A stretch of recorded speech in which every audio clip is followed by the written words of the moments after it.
शिवरायांचे मावळे एकमेकांना पाण्यात पाहत आहेत, असं उद्गार नामदार देवेंद्र फडणवीस साहेबांनी एका वृत्तवाहिनीशी बोलताना केला. तर खरोखरच ही परिस्थिती आहे का, या विषयावर आपल्याला चिंतन करायचं आहे. फडणवीस साहेबांनी त्या मुलाखतीमध्ये असं सांगितलं की महाराष्ट्र हा देशातलं पोटेन्शियल असलेला राज्य आहे. म्हणजे इतका महाराष्ट्र हा समृद्ध आणि सुपीक उद्योजक निर्माण करणारा, रोजगार देणारा असं वर्णन त्यांनी केलं. त्यांनी पुढे असं सांगितलं की मोदीजींनी हा अमृतकाल असं म्हटलेला आहे. अमृतकाल म्हणजे आता प्रचंड असा विकास या ठिकाणी होणार आहे असं त्यांनी म्हटलेलं आहे. आणि महाराष्ट्रामध्ये जगातील 52% गुंतवणूक ही महाराष्ट्रात होत आहे. म्हणजे 48% ही उर्वरित भारतामध्ये आणि 52% महाराष्ट्रामध्ये असं त्यांनी वर्णन केलेलं आहे. स्वागतार्ह बाब आहे जर असं होत असेल तर. मात्र मराठा आरक्षणाचा लढा गेल्या 42 वर्षापासून प्रलंबित आहे आणि गेल्या 13 महिन्यापासून हा यामध्ये ज्वलंतपणा आहे, सातत्य आहे. मराठा आरक्षण आंदोलन कुठल्या राजकीय पक्षाच्या विरोधात आहे का, तर अजिबात असण्याचं कारण नाही. मराठा आरक्षण आंदोलन हे कुठल्या जातीच्या विरोधात आहे का, तर ते अजिबात असण्याचं कारण आहे. कारण एक जात स्वतःला आरक्षण मागत आहे, ती प्रवाहापासून कोसो मैल दूर गेलेली आहे. पाहायचं असेल तर तुम्ही गावखेड्यात या, हे सगळं चित्र स्पष्ट होईल. आणि राज्यकर्ते सांगतात किंवा आता फडणवीस साहेबांनी या मुलाखतीमध्ये सांगितलं की छत्रपती शिवरायांचे 18 पगड जाती जमातीचे मावळे एकमेकांना पाण्यात पाहत आहेत.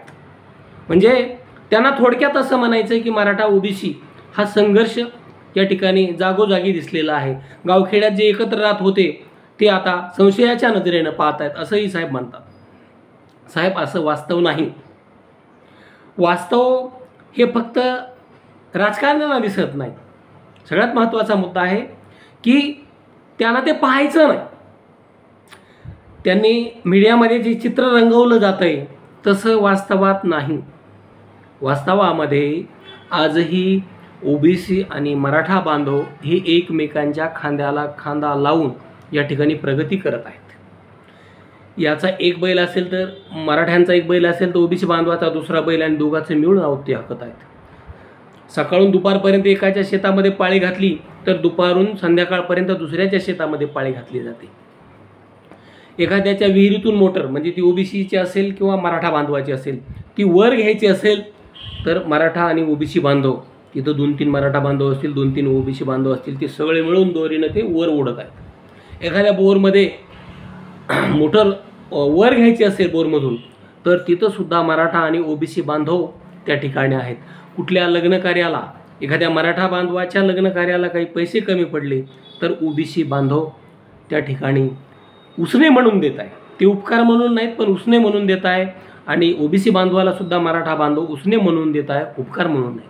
म्हणजे हे प्रेम, हा जिवंतपणा हा महाराष्ट्रामध्ये आजही कायम आहे.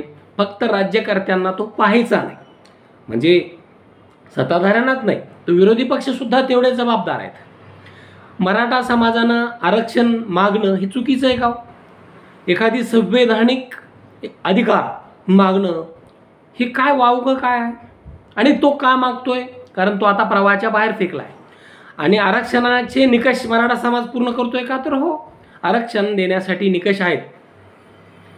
1992 मध्ये इंदिरा साहनी प्रकरणाच्या निकालामध्ये असं सांगितलं की त्या ठिकाणी सामाजिक आणि शैक्षणिक मागास असलेल्यांना आरक्षण देता येईल आणि त्यासाठी स्वतंत्र मागासवर्ग यंत्रणा असेल, राज्य मागासवर्ग असेल. आणि ही यंत्रणा कार्यरत आहे.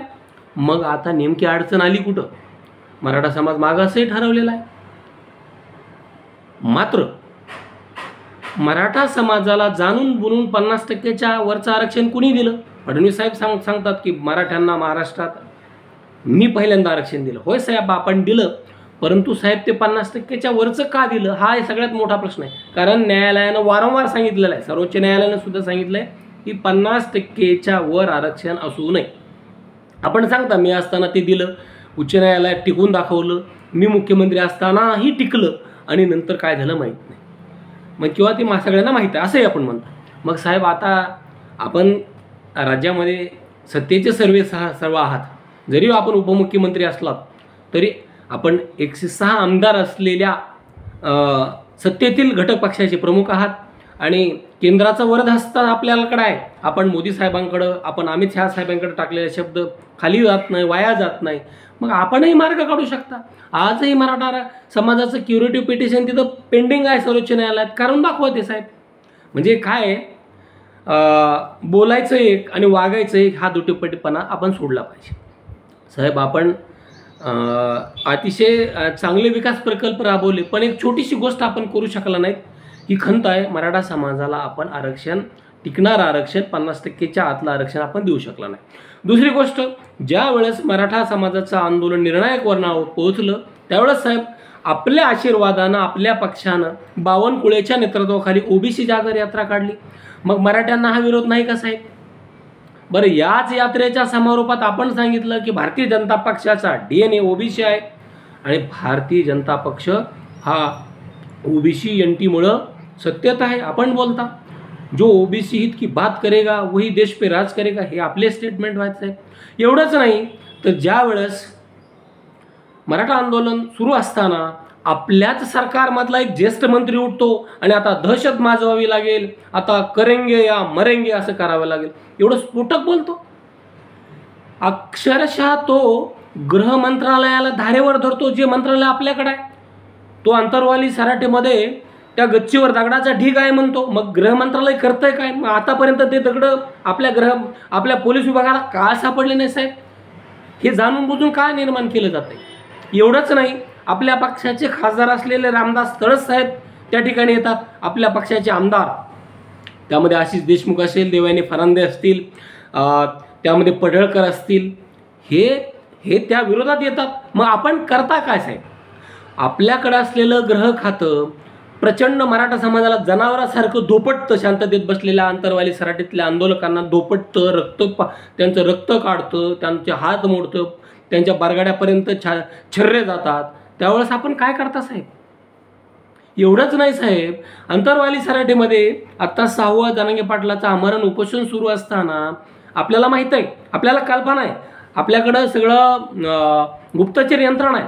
तिथं आपल्याला माहिती आहे जरांगे पाटलांना भेटायला हजारो नवे लाखोचा समुदाय येणार आहे.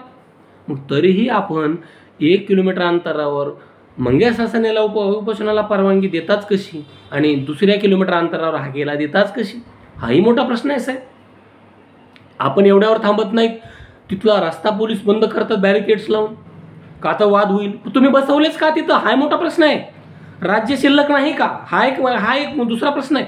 आणि साहेब अंतरवालीसह 15-16 गावाचा रस्ता बंद केला जातो. तिथल्या शाळा, महाविद्यालय, सगळा संपर्क तुटतो. एवढंच नाही तर आंदोलकांना, जरांगे पाटलांना भेटायला राज्यातील जो मराठा समाज जातो त्यांना कच्च्या रस्त्यानं, मातीच्या रस्त्यानं जावं लागतं साहेब. पावसाळ्याचे दिवस आहेत. मग आपल्याला हे दिसत नाही का? आपण असं का बोलता की हे एकमेकाच्या विरोधात आहेत? अजिबात नाही. आणि मुळात जरांगे पाटील वारंवार सांगतात की मला राजकारणात पडायचं नाही, तुम्ही आम्हाला पाडू नका. आणि आपण सर्व आहात, कारण आपण सरकार बनवलेलं आहे. आपण शिंदेसाहेबाला गुवाहाटीला पळून नेलेलं आहे, आपण अजितदादांना फोडलेलं आहे, आपण चव्हाण साहेबाला घेतलेलं आहे. साहेब आपण सुप्रीमो आहात आणि आपण ठरवलं तर प्रश्न चुटकीसरशी सुटू शकतो. मराठा समाज आपल्याला डोक्यावर घेईल. साधा आणि सिंपल प्रश्न आहे साहेब.